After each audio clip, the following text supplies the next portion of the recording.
Hey guys, thank you for watching my online bass guitar lesson series, Let's Play That Bass Line. In this series, I transcribe and arrange a bass line into 1 minute, so you guys can learn the tune without taking weeks. Sound good, right? And to follow that, I broke that down into 3 short phrases as well. This week, I chose a bluesy rock bass line from In Your Face Blues Band, John Mayer Trio. I think you're gonna like it. With that said, let's play that bass line.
I'm Jin from Jin's Bass Studio.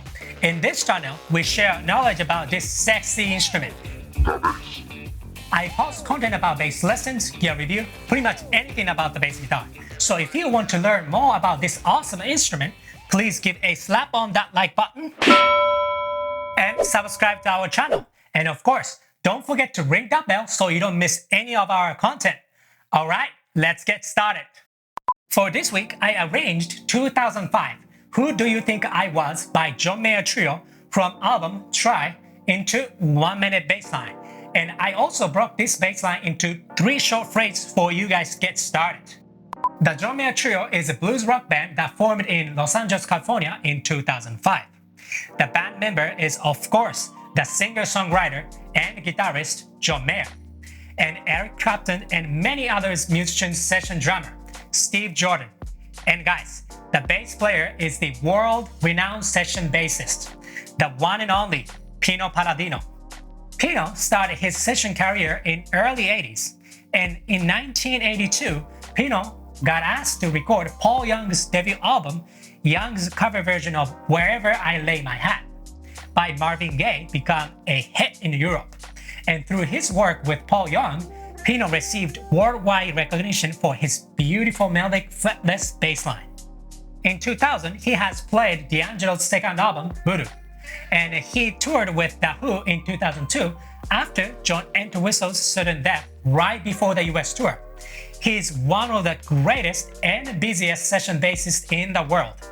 If you'd like to know more about Pino Palladino, please check the description below.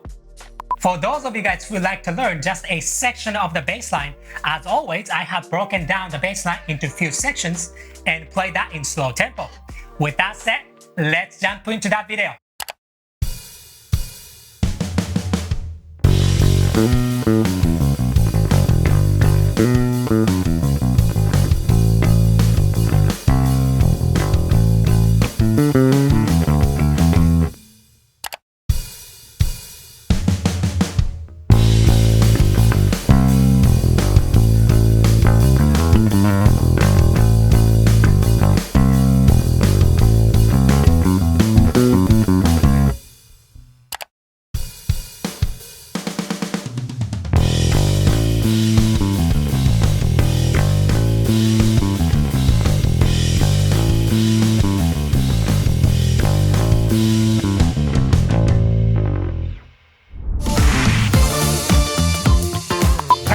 Slow tempo is just a great way to develop clear technique and sound.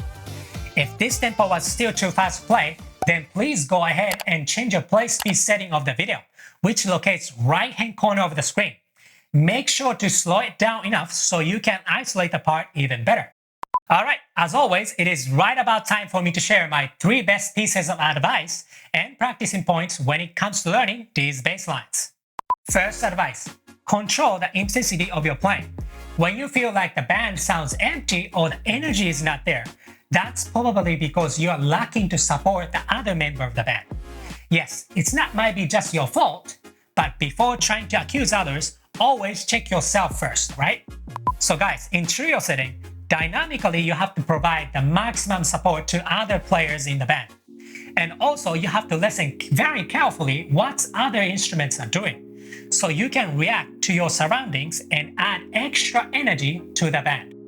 The situation can be very different when everything is fixed and produced in the studio.